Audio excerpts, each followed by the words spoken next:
3년 전인 2015년 2월 27일 날 원안위가 월성 1호기 안전에 문제가 없다고 10년 수면 연장했었죠. 예, 그렇습니다. 그런데 3년 후에 한국 수자력 원자력에서 올해 6월 15일 날 월성 1호기 조기 폐쇄한다고 발표했었죠. 예, 그렇습니다. 그렇다면 앞으로 원안위가 필요 없는 거 아닙니까? 원안위 폐쇄해야 되는 거 아닙니까? 뭐 한국 수력 원자력에서 뭐 시킨 대로 하면 되지 원안위가 있을 필요가 있겠습니까? 월성 1호기 연구 정지 결정은 사업자가 정책적으로 결정한 사안이고요. 저희들은 이제 그 연구 정지 준비라든지 아니, 앞에서 결정하고 그대로 따르는데 뭔 필요가 있습니까? 뭐 전문성이 필요 있습니까? 뭐에 필요 있습니까? 저희들은 이제 안전한지 안 한지를 관리를 수행하기 때문에 예, 앞에서 안전하다고 원안위가 했는데 뒤에 그 하니까는 문제가 있다는 거죠. 두 번째 묻겠습니다. 그 10년 주기로 주기적 안전성 평가 PSR 운영하고 있죠. 예, 그렇습니다. 올해 월성 2호기 되죠. 죄송합니다. 제가 파악을 못했습니다. 예. 내년에 월성 3, 4호기 한울 1, 2, 3, 4호기 할 예정입니다. 그런데 이 기준이나 법이라든지 시행령을 보니까 그냥 마음대로 하게 돼 있어요. 법에 보면은 주기적 안정성 평가에서 평가 방법 및 평가 내용 등에 대한 그러면 옵니다만은 사항은 대통령으로 정한다 돼 있고 대통령령이 원자력 안전법 시행령 38조를 보면은 주기적 안전성 평가의 방법 및 기준해서 안전성 평가 당시 해당 원조로의 유효한 기술 기준을 활용하여 평가할 것. 유효한 기술 기준이 뭡니까 도대체? 그 문제 때문에 이제 지금은 이제 최신의 기술 기준을 활용하는 걸 그렇게 최신의 기술 기준이 뭡니까? 예를 들어서 이제 월성 1호기 수명 연장할 때는 30년 전의 기술로서 이제 그걸 했습니다.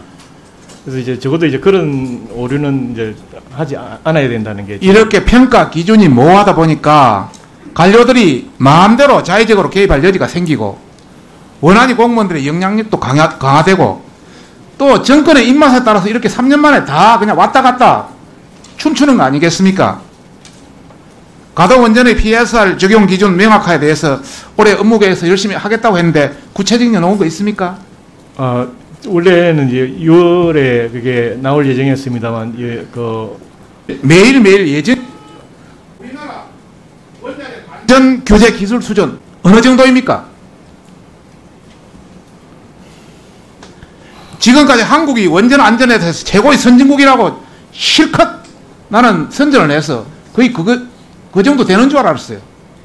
그런데 실제 확인해 보니까 우리 자체 2016년 한국과학기술기획평가원에서 보니까 미국을 100으로 잡으면 EU도 우리보다 높고 일본도 우리보다 높고 한국은 겨우 중국보다 높은 수준입니다.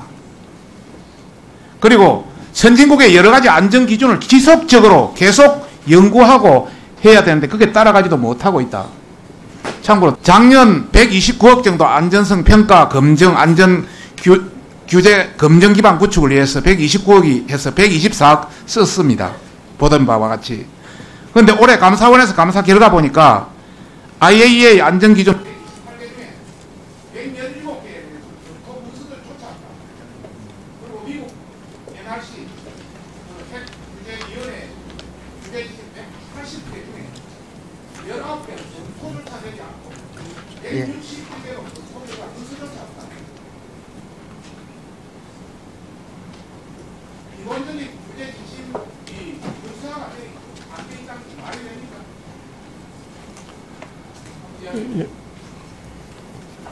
이게 각국마다 사정이 다른데요. 이제 저희들이 최대한 선진 외국의 그 규제 수준을 참고를 해서 저희들이 국내화하도록 노력을 하고 있습니다. 예. 문서 방안에 대해서 빠른 시일 내에 결과물을 제시하기 바라고 지금까지 올해 진행한 IAEA 해외 안전기술 상식 체계 구체적 진행 강화 그런 가이드를 있으면 우리 사무실로 자료를 제시해 주십시오. 예, 그렇게 하겠습니다.